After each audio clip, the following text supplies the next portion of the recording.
Welcome to the Slop Farm. Enjoy the video.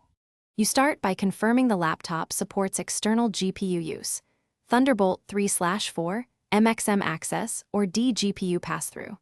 Once done, enable required BIOS options on the PC, PCIe hot plug or IMU, and connect via the proper interface.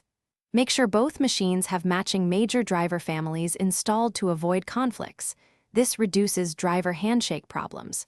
Prepare power and cooling. An underpowered PSU or poor airflow will cause instability. Now move to the physical and software bridge step. You next attach the laptop GPU to the PC using the chosen method, Thunderbolt eGPU enclosure, PCIe riser with MXM adapter, or software network tunneling. Once connected, configure the OS, enable IMU, set PCIe hot plug rules, and bind the GPU to the correct driver. Install any enclosure firmware and the vendor utilities.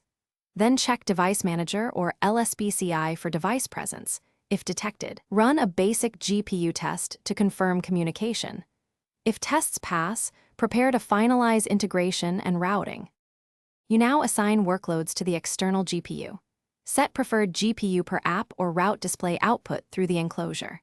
Run benchmarks and stress tests while monitoring temperatures, clock rates, and PCIe link speed to ensure stable performance.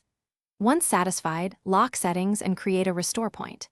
If the GPU fails to appear, check cables and connectors, confirm BIOS and Thunderbolt authorization, match driver major versions, and verify PSU power rails.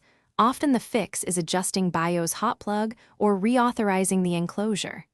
If needed. Thanks for watching. Consider subscribing if we helped you today.